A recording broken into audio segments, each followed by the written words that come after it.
Hello, and welcome back to Sharing a Chapter a Day.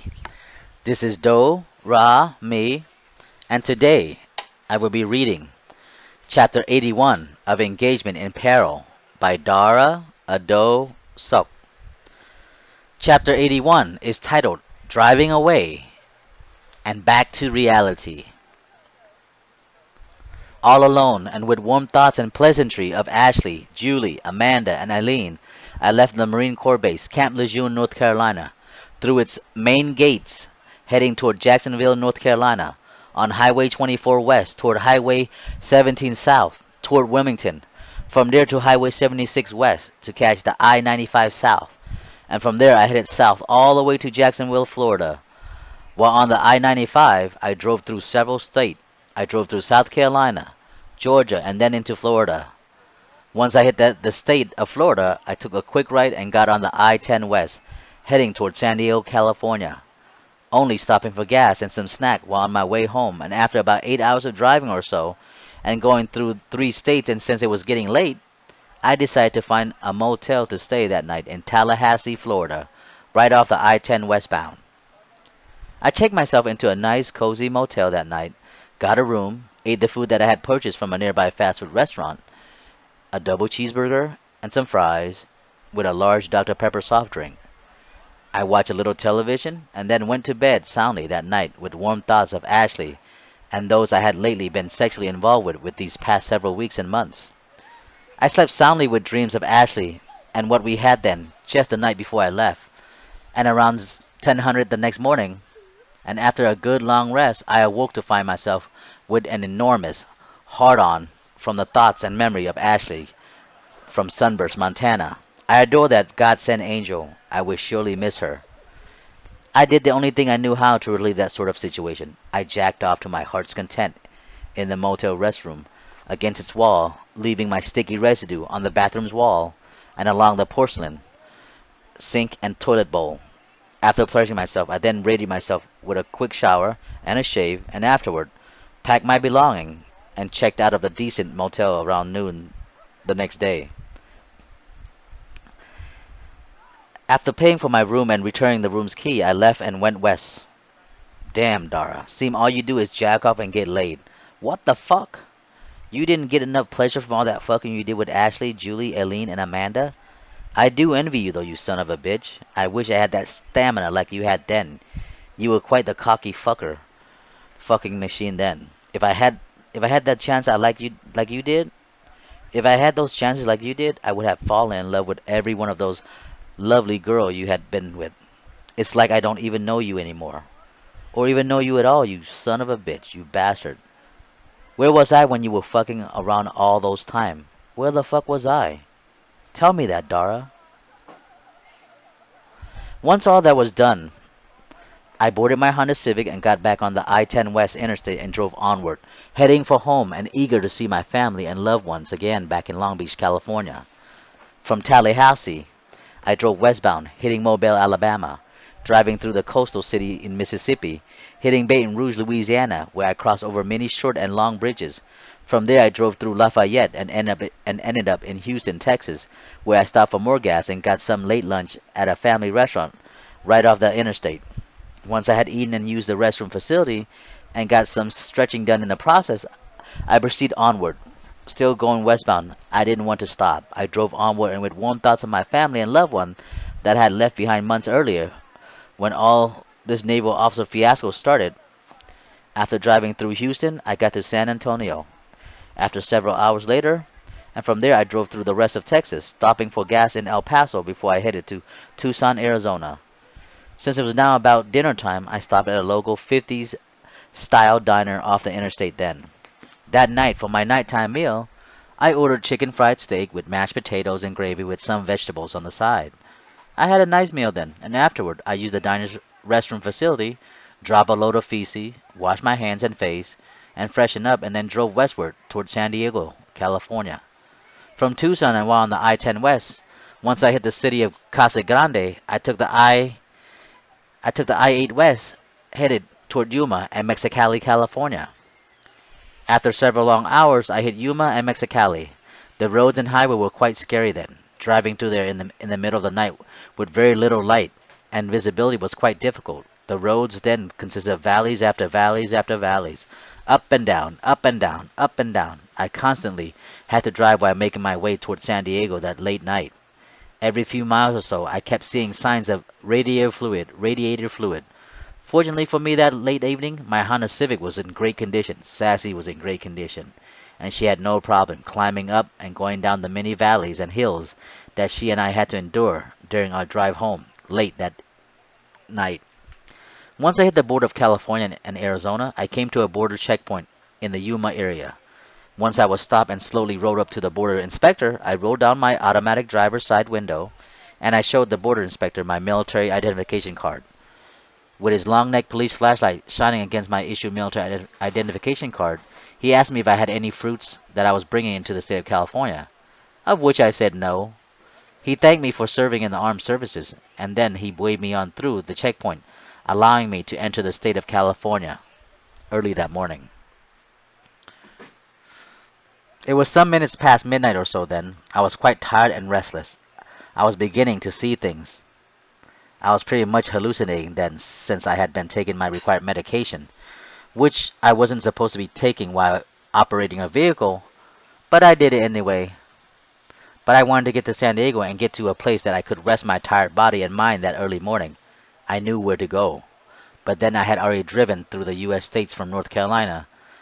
But then I had already driven through 10 U.S. states from North Carolina to California already, and was about to reach my destination that early western morning. I told myself to keep going, Dara. Get to Karen's place.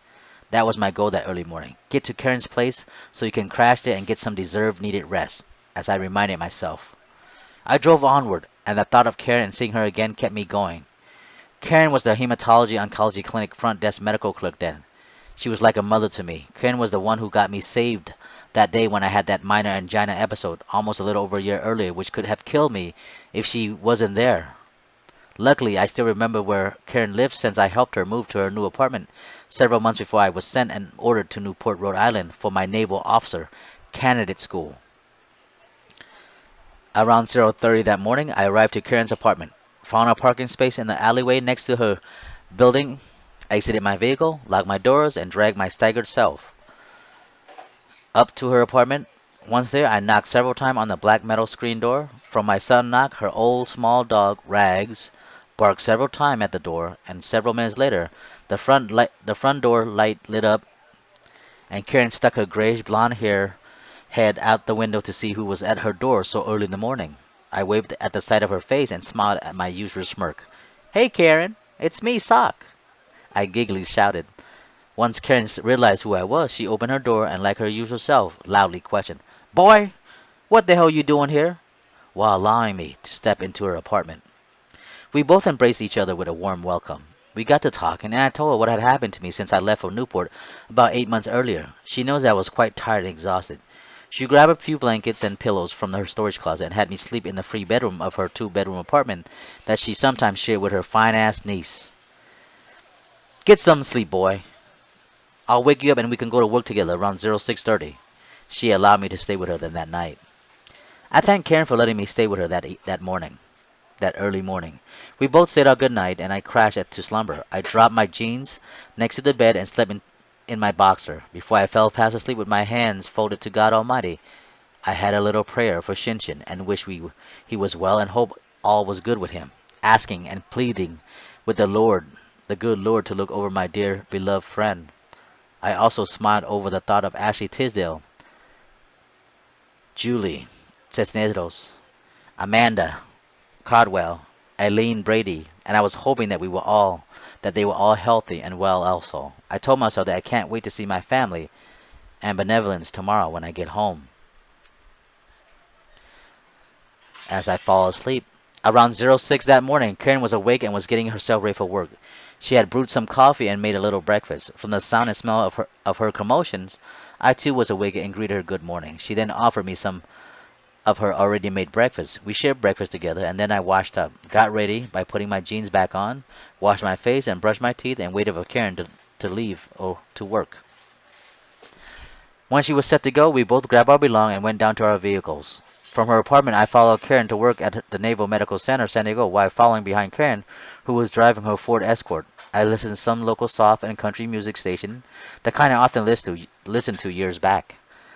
Still drowsy and a little tired from my long drive from the East Coast, I followed consistently behind Karen's car and still with warm thoughts of Ashley and those I had come to have sexual relations with these past many months. I was mixing them and I perhaps regretting that I had ever left the East Coast. But then again, I was starting anew and I was ready to get on with my life. After about 20 minutes or so of driving about the hills and backward of the naval station, we finally arrived to the front entrance of the Naval Medical Center, San Diego, Balboa, off of Bob Wilson Drive. Karen's vehicle was waved on through since she had the base decal sticker on her front window, and my vehicle was stopped and my identification was checked. Once he saw my military ID, I too was waved on through and allowed to enter the large military medical facility. I found parking in front of the internal medicine building. Park, exited my vehicle, locked my doors, and walked up the stairs to the hematology oncology clinic on the northeast wing of the building, right behind my good elder friend who was already several feet ahead of me. Karen and I were both early that morning. Karen usually opened up the clinic, while she sets up her station at the front desk by turning on her computer and activating her clinic's phone and intercom. I help to set up the baker's rack with freshly brewed coffee, sugar and creamer, and some sweet treats for patient. I then walk about the clinic, bringing back memories and that I was once here. My picture was no longer on the clinic's wall as a customer service representative, and some of the corpsmen there had changed also. While the clinic opened, I went about to meet and greet people I once knew. During my walk about the clinic and saying hello and getting hugs and embrace from people I knew, at various visits of meets and greeting, we would talk for a bit, where shortly they returned to their work. I spent several hours at the somewhat changed hematology oncology clinic then, getting around and talking to people that I once knew, and some friendly bonds were exchanged. Around 10:00 that morning, I excused myself and said my goodbyes to everyone, hugged and thanked Karen for allowing me to stay with her that early morning. I left the Naval Medical Center, San Diego, and headed toward 32nd Street Naval Station to patron the commissary there. Besides going there to get some grocery and shopping done, I also got my car's oil changed and got a tune-up in the process at the base car shop there. While I waited for my vehicle to be tuned up, looked at, and finished, I hung around the Naval Commissary, looking at what's on sale and what item I may need and could use when I headed the rest of my way toward northbound to Long Beach, California, about a good 3+ hours away.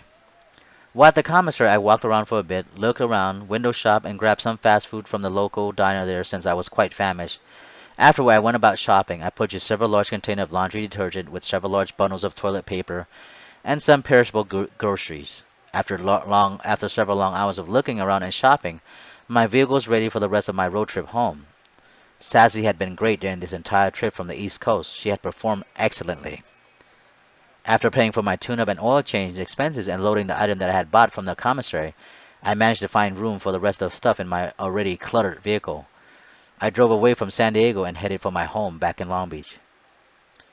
I left the 32nd Street Naval Station around 1300 that afternoon and headed back to the freeway, going north from the I-5 North toward the I-405 North to Long Beach. The rest of the trip, I drove along the lovely breezy coast of Southern California, seeing various beaches city along the way. I drove northbound on the I-5 North for about 2 hours or so, passing Camp Pendleton in Oceanside, California, where I was once schooled, trained, and stationed, where I was once reunited with my longtime beloved Shin Shinigami, who is now somewhere doing SEAL recon stuff at God knows where or at God knows what he's doing. I hope he was doing well, and I hope he get to meet him. I hope I get to meet him again one day. My thoughts of him often ended in prayers for his sake and good health. While I drove on, I thought of Ashley and wondered if she was thinking of me as well. I really adored that girl. I would really miss her. About half an hour after driving past the large marine base of Camp Pendleton, I came to a border checkpoint in the city of San Clemente, California. All vehicles had to slow down and get random checked by the Border Patrol agent there. Once it was my turn to be stopped and checked by the Border Patrol, I rolled down my window and then they asked me at the general question if I had fruits or if I was traveling with anyone else. They took a quick look into my vehicle, saw nothing interesting or suspicious, and then they waved me on through shortly after. Thank you for listening. This is the end of chapter 81. Be on the lookout for chapter 82, titled Back Home. This is Do, Ra, me, and I'll see you later. Thank you.